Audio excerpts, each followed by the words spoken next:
Overall, I use this to clear my mind.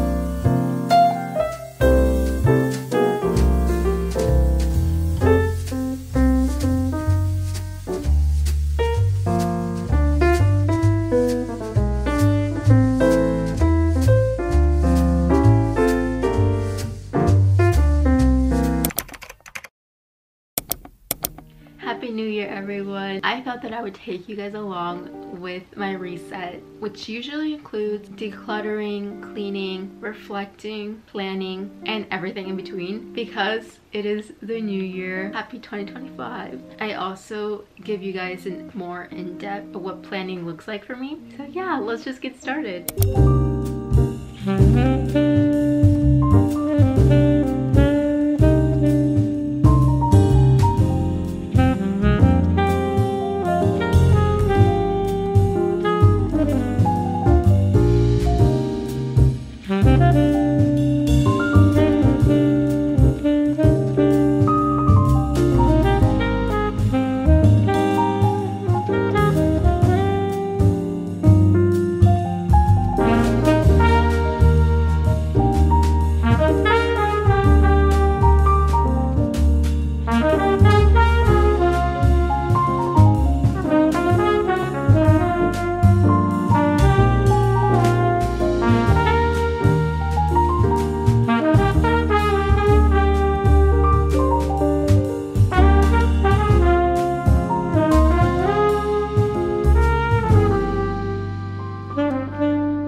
decluttering everything and I feel really good about it. Now I'm going to go through my camera roll and just delete a bunch of photos. I already did a declutter on my SD card, so I feel good about that.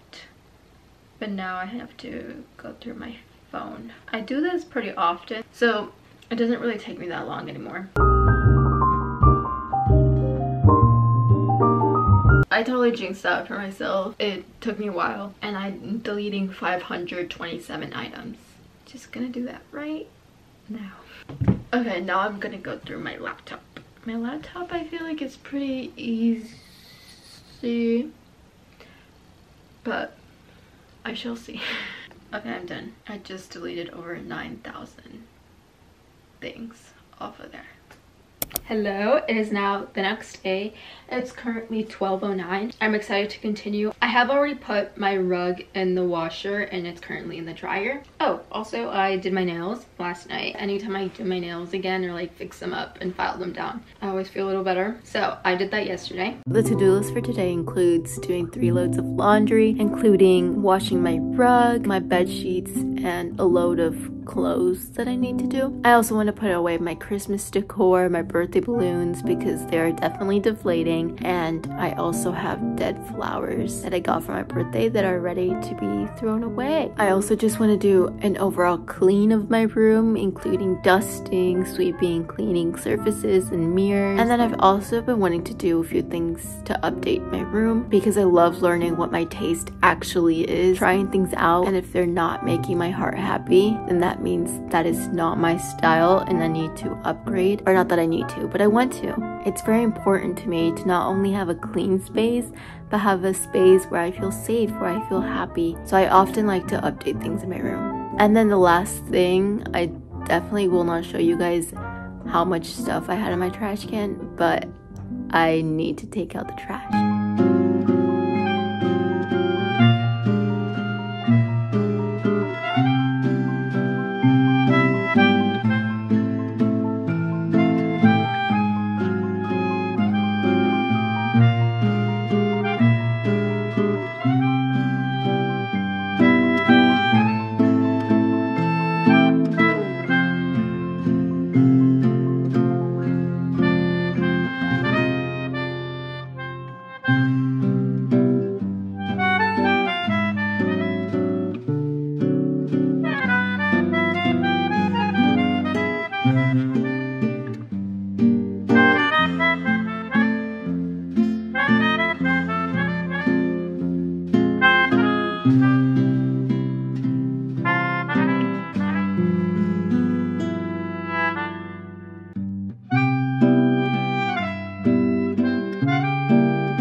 I think when it comes to reflecting and setting goals, it should take more than just a day or just one singular thought, which for me that means that I do this process every month. Does it look different every month? Yes, and that to me just shows that there's so much growth that goes on every month. I will say though that for the new year, I have set goals every year. I think this year has been the most mature way that I've done it.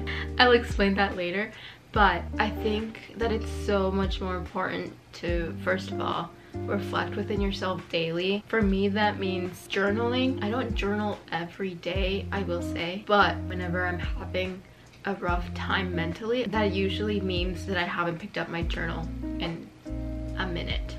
So that's what that looks like for me daily. And then for monthly, I have this planner.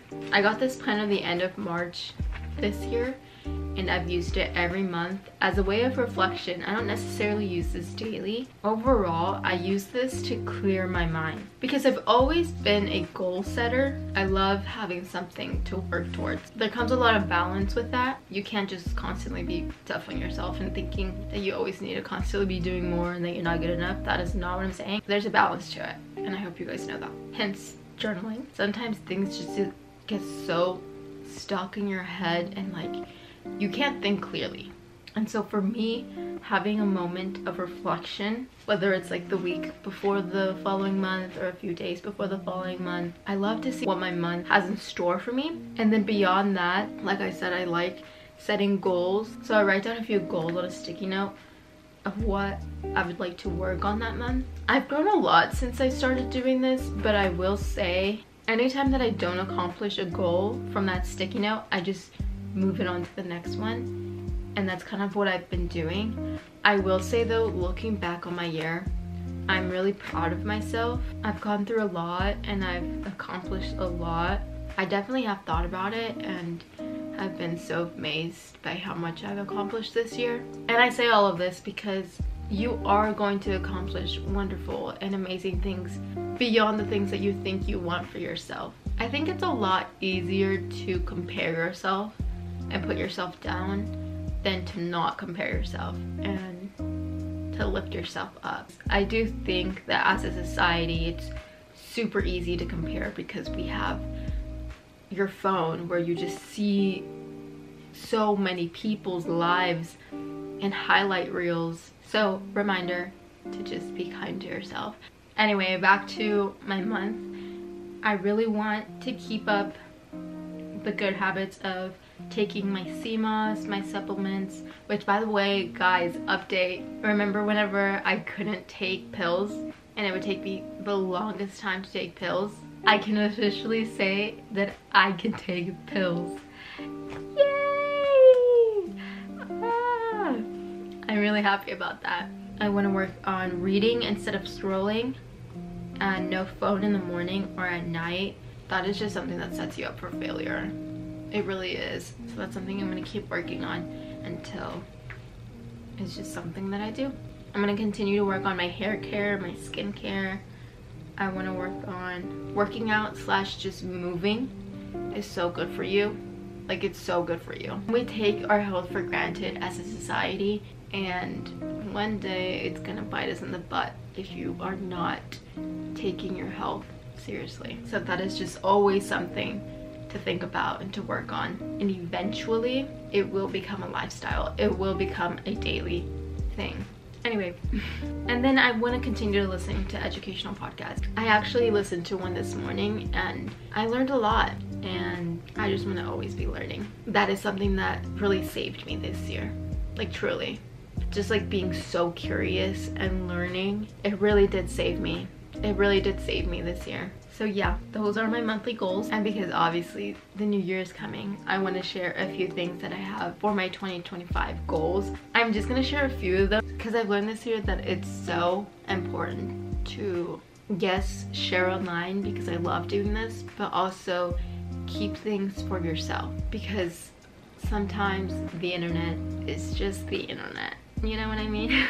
I remember a few years back, I did a vision board where I was like, I want to hit 10K on Instagram. I want to hit 100K on YouTube.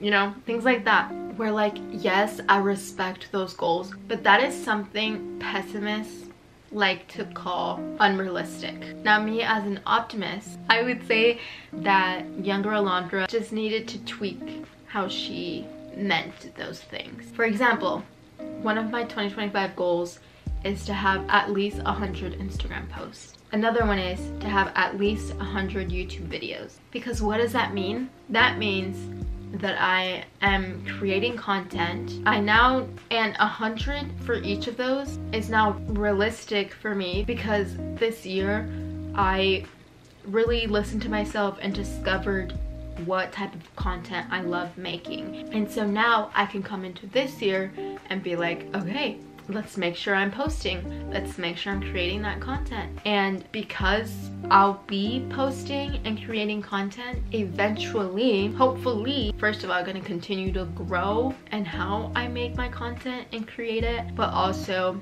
hopefully more people see it and like it. So like, instead of being like, oh, I want 100k followers, I'm just gonna work on what I can control, because whether I gain subscribers or followers is not something I can actually control. Does that make sense? I'm gonna start hair oiling. That is something that I've been so interested these past few years, and I think I am at a point in my life where I actually really do care about my hair. I also have like continued to care about my skin. I'm just gonna briefly mention that one of the things that I accomplished this year was getting rid of my acne breakouts, and I'm really super proud of that. If you have questions about that, you could always DM me. I'm actually really passionate about it, but I am still learning, so I don't think I'm gonna be making a video anytime soon. We'll see though. You can always DM me or always just comment and I will answer you if you have any questions about that, because I know it can be really super frustrating. So yeah. Okay, as I mentioned, I took my time curating this list of goals, and I've reflected, I've talked it out, I've written it down. Like, I am confident in these goals, and I'm saying that because I don't want you guys to look at these goals and be like, oh, I'm gonna write those down too. I need you guys to reflect on your life and what you are going through, what you've learned personally, and then make goals according to that. But one of my goals this year is absolutely no fast food. I'm gonna try to talk about this like super briefly because I can talk about this for hours.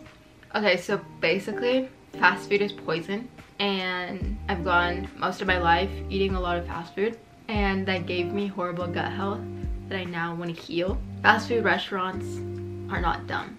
Like, they know how to keep you coming back. That is another thing that I accomplished this year. I made a huge effort to not eat out as much, and I really saw a difference in my life. That being said, I do think it's still super easy to just be out with my friends and then they be like, let's go out to eat food, and then my instinct is to be like, yes, because I think it's fun. Like, I think it's fun to just go get a burger. But I think taking a year off of fast food, first of all, is gonna set me up for like the rest of my life. I think I'm not gonna be eating fast food as much for the rest of my life. And like I've said, I've reflected on this. I've listened to my body and I've taken note of how I feel when I've eaten fast food and if that's worth it for me or not. And I've decided that it's not worth it for me. I do think it's yummy, and I don't think I'm gonna go my whole life without getting another